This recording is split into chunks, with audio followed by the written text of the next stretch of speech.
Christ Triumphant, February 18th, Daily Devotional by Ellen G. White. Noah had genuine faith, and we can too. And the Lord said unto Noah, Come thou and all thy house into the ark, for thee have I seen righteous before me in this generation. Genesis chapter 7, verse 1. Noah is commanded to build an ark for the saving of himself and his house.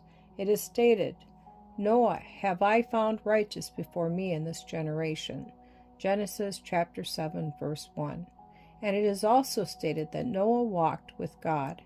Genesis chapter 6, verse 9. Noah did not stop to question, What will the inhabitants of the old world think of me if I begin to build this boat upon dry land? He believed just what God had told him, and he commenced to work upon the light and plan that God had given him. He had to employ many carpenters to help him in this great work of building, and there were many of these who were believers at that time. But the largest part of the Noahic world were unbelievers, and they made a great deal of sport of Noah. They ridiculed the idea of building a great boat on dry land. The surface of the earth was very much as it was when God created it, although some changes had taken place. They looked at the lofty trees and the wonderful things that God had made in nature and said, It is impossible that God shall destroy these things.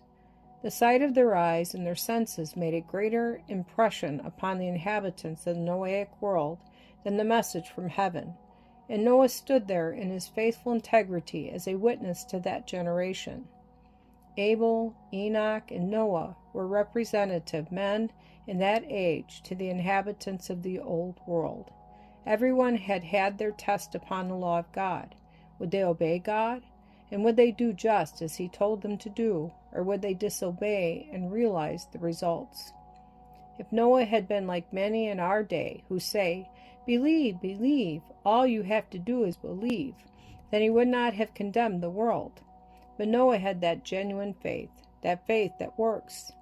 He testified by his faith and works to the inhabitants of the Noahic world that he believed God. Had he stood back and said, I cannot build this ark. Why? I will be considered crazy if I build this ark on dry land.